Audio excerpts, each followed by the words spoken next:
Hello, ഞാൻ ഇന്നൊരു മീൻ വിന്താലുമായിട്ടാണ് വന്നിരിക്കുന്നത്. നമ്മൾ ബീഫ് വിന്താലു ഒക്കെ മിക്കവരും കഴിച്ചിട്ടുണ്ട്. പക്ഷേ മീൻ വിന്താലു വളരെ അപൂർവം പേരെ ഉണ്ടാക്കാറുള്ളൂ. അപ്പോൾ ഞാൻ ഇന്ന് അയില വെച്ചാണ് വിന്താലു ഉണ്ടാക്കുന്നത്. നമുക്ക് അത്യാവശ്യം ഒത്തിരി വലുതല്ല, നമുക്കൊരു മീഡിയം ടൈപ്പ് മീൻ കിട്ടിയായിരുന്നു. അപ്പോൾ ഞാൻ രണ്ടായിട്ടൊന്നും മുറിച്ചില്ല.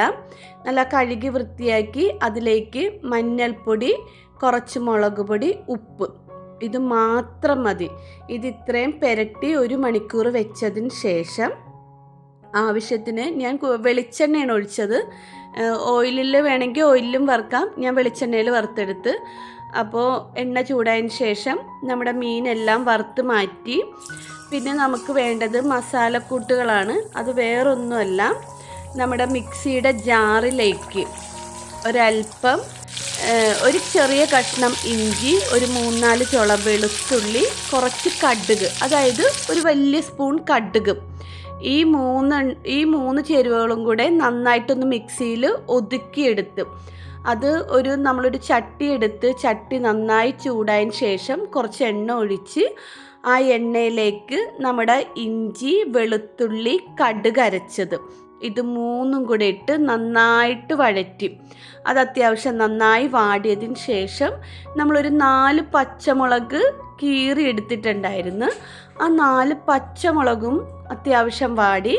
അതിലേക്ക് ഞാനൊരു വലിയ 2 സവാളയാണ് എടുത്തേക്കുന്നത്. നൈസായിട്ട് അരിഞ്ഞെടുത്ത സവാളയും നന്നായിട്ട് വാട്ടിയെടുത്തു.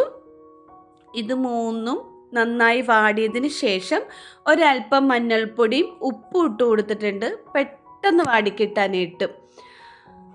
പിന്നെ അതിലേക്ക് നമുക്ക് വേറെ പൊടി ഐറ്റം ഒന്നും വേണ്ട.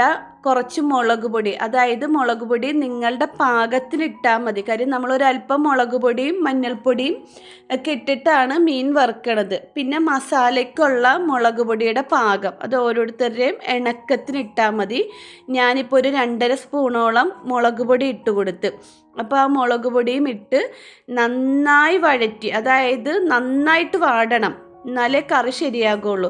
വാടിയതിന് ശേഷം 2 തക്കാളി, 2 പഴുത്തുടഞ്ഞ 2 തക്കാളി പൊടി പൊടിയായിട്ട് അരിഞ്ഞത്, അതും ഇട്ട് നന്നായിട്ട് വഴറ്റി. നന്നായി വാടിക്കഴിഞ്ഞ് നമുക്ക് ഒത്തിരി വെള്ളത്തിൻ്റെ ആവശ്യമൊന്നുമില്ല. മീൻ വിന്താലുവിന് ആവശ്യത്തിനുള്ള വെള്ളം ഒഴിച്ച് അതിലേക്ക് പോരാത്ത ഉപ്പും കൂടെ ഇട്ട് കൊടുത്ത്, പിന്നെ കുറച്ച് വിനാഗിരി, 2 സ്പൂൺ വിനാഗിരിയും ഞാൻ ഒഴിച്ചു കൊടുത്ത് ഇതെല്ലാം നന്നായി വെട്ടിത്തിളച്ച് ചാറൊന്ന് കുറുകി ഉപ്പും പുളിയും നോക്കിയതിന് ശേഷം നമ്മുടെ വറുത്ത് വെച്ചിരിക്കുന്ന അയില നമുക്ക് അതിലേക്ക് ഇട്ട് കൊടുക്കാം. അയില ഇട്ടാൽ നമുക്ക് അധികം നേരമൊന്നും അയില അത് ചാറിൽ കിടന്ന് വേവേണ്ട ആവശ്യമൊന്നുമില്ല. 1 മിനിറ്റോ 2 മിനിറ്റോ അതിൻ്റെ അപ്പുറത്തേക്ക് പോകേണ്ട ആവശ്യമില്ല. എന്നിട്ട് അതിലേക്ക് നമ്മൾ കറിവേപ്പിലയും ഇട്ട് ഗ്യാസ് ഓഫ് ചെയ്യാം. അപ്പോൾ ഈ അയില വിന്താലു ഇതുവരെ വെക്കാത്തവരുണ്ടെങ്കിൽ ഈ കറി ഒന്ന് വെച്ച് നോക്കണം. നിങ്ങളുടെ അഭിപ്രായങ്ങൾ പറയണം. എൻ്റെ ചാനൽ കാണുന്നവർ ലൈക്ക് ചെയ്യണം, സബ്സ്ക്രൈബ് ചെയ്യണം. താങ്ക്